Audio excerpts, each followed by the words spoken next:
आइए इस वीडियो में जानते हैं कि melasma, hyperpigmentation, uneven skin tone, freckles, dark circles, छाइयाँ और सन डैमेज क्या है। अगर आप ये सब कुछ इनकी वजूहात और ट्रीटमेंट जानना चाहते हैं तो इस वीडियो को एंड तक देखिए और हेल्थ फायर के चैनल को सब्सक्राइब कीजिए।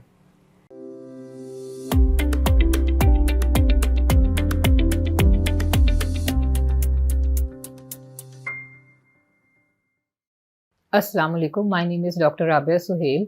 आई am general physician, managing director of Suhail and Salma trust hospital. आज का हमारा टॉपिक है अनइवन स्किन टोन या चेहरे के छाइयाँ, दाग धब्बे, स्याहपन और पैचीनेस और हाइपर पिगमेंटेशन।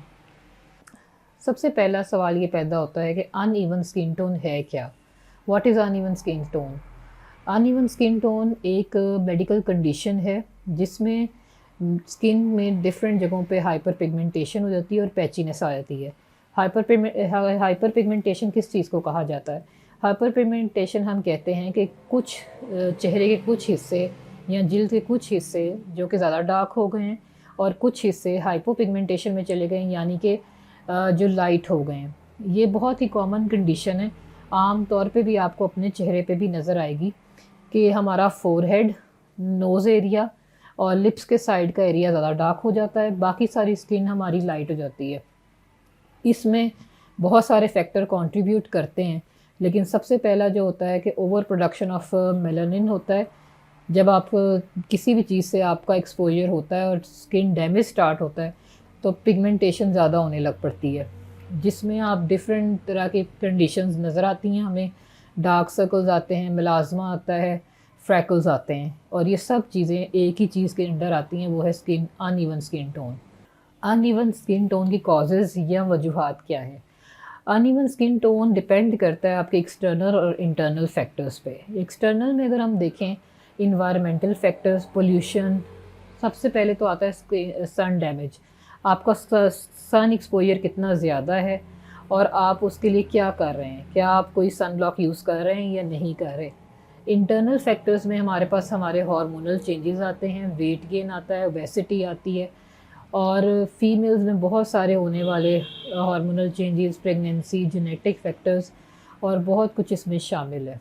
जो वजूहात बनती हैं अनइवन स्किन टोन की, आपकी डाइट, आपकी एक्सरसाइज, आपका लाइफस्टाइल, आपका वे ऑफ स्लीपिंग, आप कितना टाइम दे रहे हैं, आपकी हाइड्रेशन, कितने ग्लासेस ऑफ वाटर आप दिन के इस्तेमाल कर रहे हैं और आपका फूड, वो सब कुछ आपके चेहरे पे एज अ ग्लोइंग स्किन या डल स्किन नुमाया हो जाता है।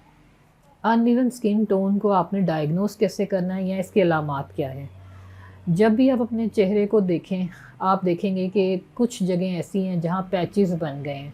कहीं पे ड्राइनेस है, कहीं पे डलनेस है, कहीं पे डार्क हो गई है स्किन, कहीं पे लाइट हो गई है। इन सब चीज़ों को हम अनइवन स्किन टोन कहते हैं। इसकी डायग्नोसिस या प्रॉपर डायग्नोसिस के लिए आप स्पेसिफिक डॉक्टर के पास भी जा सकते हैं। हाइपर पिगमेंटेशन क्या है और ये किस वजह से होती है? हाइपर पिगमेंटेशन हम कहते हैं, हाइपर पिगमेंटेशन अगर आम ज़ुबान में कहा जाए, ज़्यादा पिगमेंट प्रोड्यूस होना, मतलब कि मेलानिन की प्रोडक्शन ज़्यादा हो गई है। और इसकी मोस्ट कॉमन वजह तो हमारे पास सन डैमेज है, इसके अलावा हार्मोनल इम्बैलेंस है और बहुत सारे फैक्टर ऐसे हैं जो कि आपकी स्किन में मेलानिन प्रोडक्शन ज़्यादा करते हैं और डिफरेंट जगहों पे स्किन डार्क होना शुरू हो जाती है। इसको हम हाइपर पिगमेंटेशन कहते हैं। कौन से लाइफस्टाइल फैक्टर्स एंड हैबिट्स आपकी अनइवन स्किन टोन की वजह बनते हैं? सबसे पहले तो आपका स्लीप साइकिल, जो कि आपका अगर स्लीपिंग हैबिट्स आपकी अच्छी नहीं है, आप देर तक जाग रहे हैं, देर तक स्क्रीन टाइम है आपका कंप्यूटर पे या मोबाइल पे, काम ज़्यादा है, तो आपको डार्क सर्कल्स बन जाएंगे, आपकी स्किन डल हो जाएगी और अनइवन होना शुरू हो जाएगी। दूसरा आपकी डाइट आती है। अगर आप जंक फूड बहुत इस्तेमाल करते हैं और प्रॉपर हेल्दी फूड नहीं लेते तो आपके विटामिन्स, मिनरल्स जो आपकी स्किन के लिए ज़रूरी हैं वो पूरे नहीं होते। उसके बाद आपकी हाइड्रेशन, अगर आप दिन में कम से कम 3 to 4 litres of water intake नहीं करते तो आपकी स्किन डिहाइड्रेट होने लग पड़ती है, ड्राई होने लग पड़ती है और डैमेज होने लग पड़ती है। इसके बाद आपकी poor skin care routine, skin care routine को हम सबसे एंड पे ले आते हैं, उसके ऊपर तवज्जो नहीं करते। सनस्क्रीन या सन ब्लॉक प्रॉपर्ली इस्तेमाल नहीं करते तो वक्त के साथ वो जल्दी आपकी अनइवन स्किन टोन डेवलप हो जाती है और एजिंग स्टार्ट हो जाती है। ये सब वो फैक्टर्स हैं जो आहिस्ता आहिस्ता कंट्रीब्यूट करते करते हाइपर पिगमेंटेशन या अनइवन स्किन टोन कॉज करते हैं। मेलास्मा क्या है और इसकी कॉजेज़ क्या हैं? मेलास्मा जो है वो एक स्किन कंडीशन है जो कि बहुत डिफरेंट चीज़ों से डेवलप होती है। अगर आप देखते हैं कि आपकी स्किन पे किसी एक जगह पे स्पेसिफिक पैच है जो डेवलप हो रहा है, डार्क कलर में है, ये आपका स्किन डैमेज की वजह से भी हो सकता है, सन डैमेज या बहुत सारे हार्मोनल फैक्टर्स हैं जैसे कंट्रीब्यूट करते हैं। इसके बाद प्रेगनेंसी में भी ये डेवलप हो जाता है, जिसके लिए हमें कुछ स्पेसिफिक टेस्ट करवाने चाहिए। पहले आपका एनीमिया, हीमोग्लोबिन लेवल चेक करवाना चाहिए, फिर आपको अपना इसका डर्मेटोलॉजिकली टेस्ट करवाना चाहिए। डार्क सर्कल्स की सबसे बड़ी वजह क्या है? जब भी हमारे पास पेशेंट आते हैं और वो कंप्लेन करते हैं कि हमारे डार्क सर्कल्स बहुत ज़्यादा होते जा रहे हैं, तो पहला क्वेश्चन मेरा अपने पेशेंट से यही होता है कि उनकी स्लीपिंग हैबिट्स क्या हैं। अगर तो उनकी 7 to 8 आवर्स प्रॉपर स्लीप है और वाटर इनटेक प्रॉपर है तो फिर तो हम दूसरे स्टेप पे जाएंगे। अदरवाइज़ सबसे पहली और सबसे बड़ी कॉज आपकी डिस्टर्ब स्लीप साइकिल है।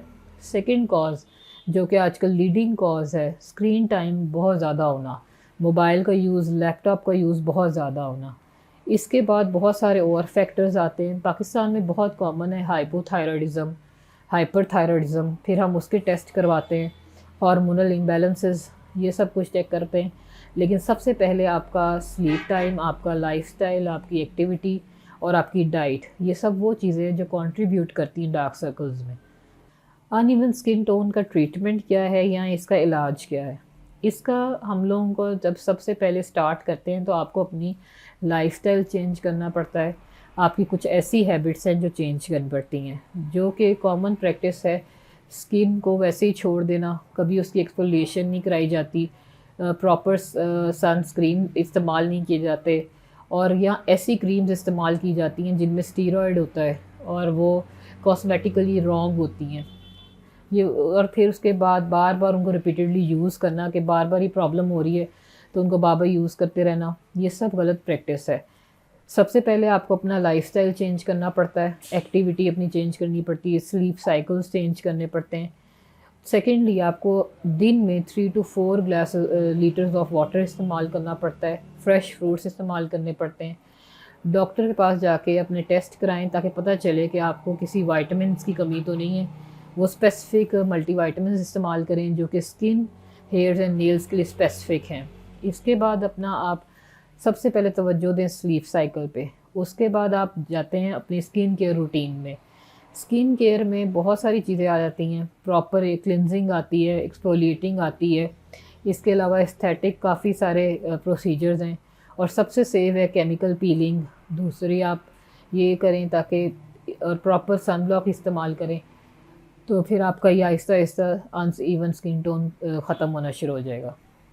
अनइवन स्किन टोन के इलाज के लिए कौन से एस्थेटिक ट्रीटमेंट्स आजकल कॉमन है? बहुत सारे एस्थेटिक ट्रीटमेंट्स आपको डिफरेंट जगहों पे अवेलेबल हैं। सबसे कॉमन और सेफ केमिकल पीलिंग है, मीज़ोथेरेपी है, माइक्रो नीडलिंग है। कि केमिकल पीलिंग इसलिए सेफ़ है कि इसमें सिर्फ सुपरफिशियल लेयर, आपकी जो डेड स्किन की लेयर है वो रिमूव की जाती है। इसके बहुत सारे साइड इफ़ेक्ट्स नहीं देखने में आते अगर आप प्रॉपरली इसको मेंटेन करें तो। अनइवन स्किन टोन के इलाज के लिए आप अपने करीबी किसी जनरल फिजिशियन के पास भी जा सकते हैं और स्पेसिफ़िकली एक अच्छे क्वालिफाइड कंसल्टेंट डर्मेटोलॉजिस्ट के पास भी जा सकते हैं।